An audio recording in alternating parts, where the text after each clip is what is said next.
On NBC Television's Tonight Show, Jay Leno asked Becky, "Let me get this straight. Cannibals invited you to dinner, and you went?" Well, that was good for a laugh, but he had the story wrong. We'd traveled halfway around the world to meet headhunters, not cannibals. Our flights to Tokyo, Singapore, and Borneo totaled 10,500 miles, and the final 50 proved the most difficult. We hired a guide and 2 boatmen to take us up the Lemonac River. We wanted to meet the Iban tribesmen, and their first village was less than a day upriver, including unplanned stops. Stops such as when our guides went after a 10-foot python in the water. We saw danger, they saw dinner.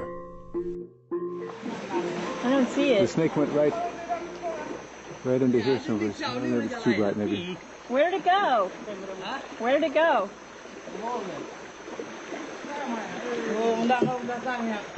I mean, that was one big snake. Well, I can't imagine chasing after a snake if you see it. I go running in the opposite direction.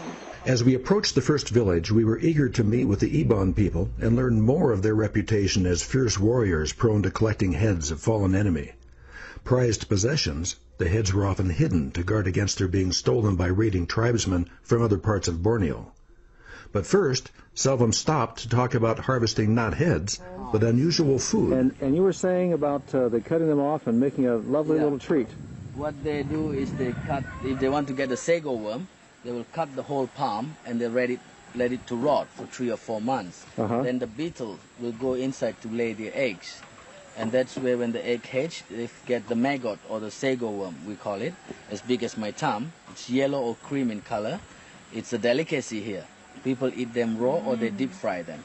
They deep fat fry or they eat raw maggots. It contains a lot of protein. I hope we get some tonight. That would be Maybe delicious. tonight dinner is secret, huh? When we arrived at the village, the chief sacrificed a chicken, put drops of blood on our hands to protect us from the spirits, and performed a ceremony.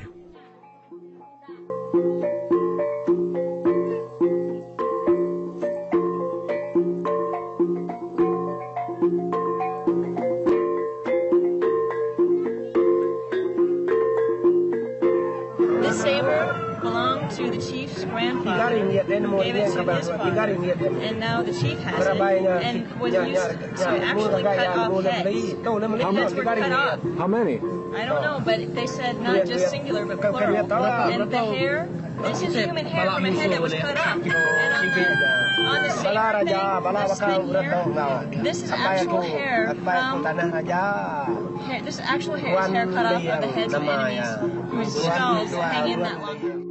We were taught about making potent poison from a tree extract and given practice shooting poison darts, not at enemies, but at a cardboard target.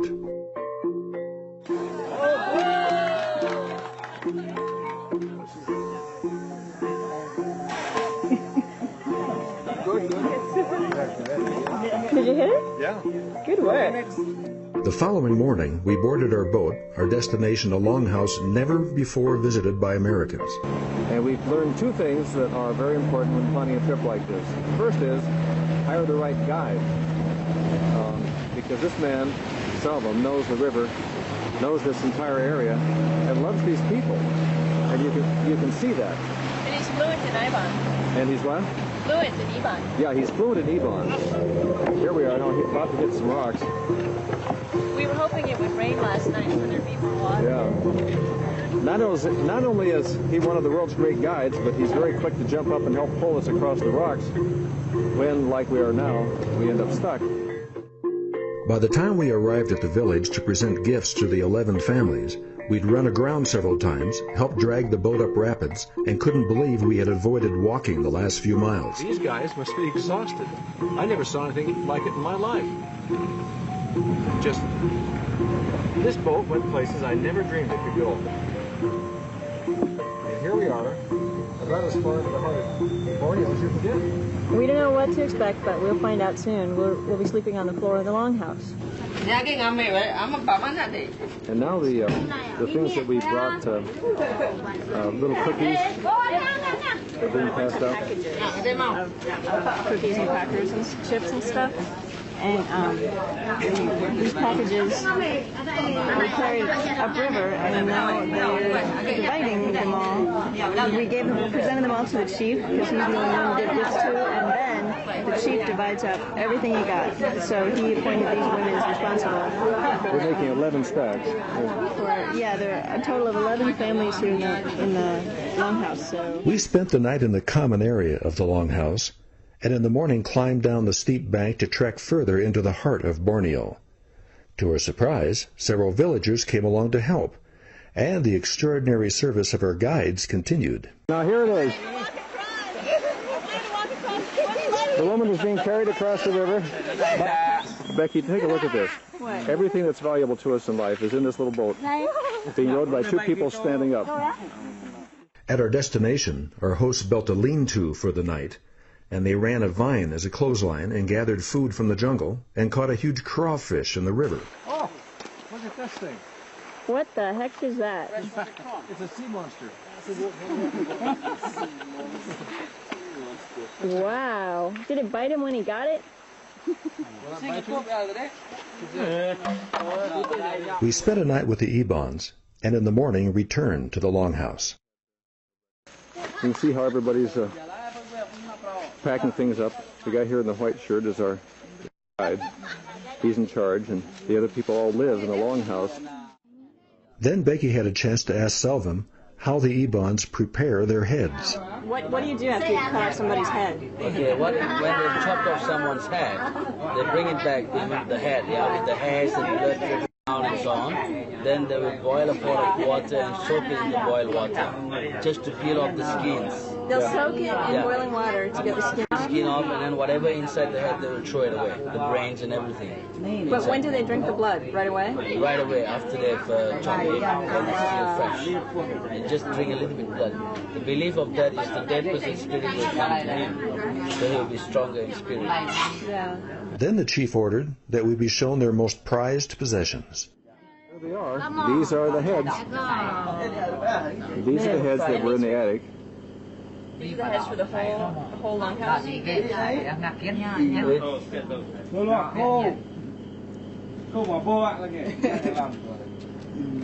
Hold that up. Let me take a picture with you.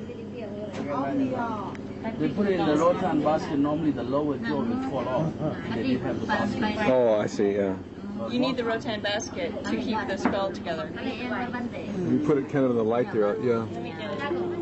So do we know how old these are? These are more than a century old. More than 100 years? Oh, nice. You dropped their head. Oh, that's great. Bad luck is going to follow you forever. This is unusual, slightly bigger than this one. No, it's okay. Will the bad spirits now come and get him?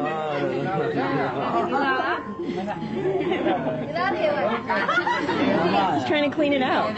It's all dusty. He's taking the innards out of this skull. I thought he boiled it already. These are the things which the moon rat or rat or squirrel brought it in. So a moon rat has gotten a bunch of twigs and put it in this guy's head. He just gave it a drink. He just gave it some rice wine. What the? Party with that guy. Oh man, the head's falling out of its cage too.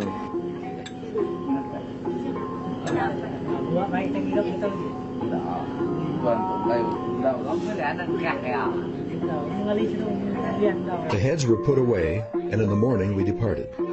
And here we go, leaving the longhouse for the last time, and going down the river to a place where there's a bridge, and then we'll get on in the van for the 4-hour drive back to Kuching. We'll say goodbye to our boatman. We'll say goodbye to our boatman there at the dock. This has been a marvelous experience that will end up being very hard to describe because it's so unique.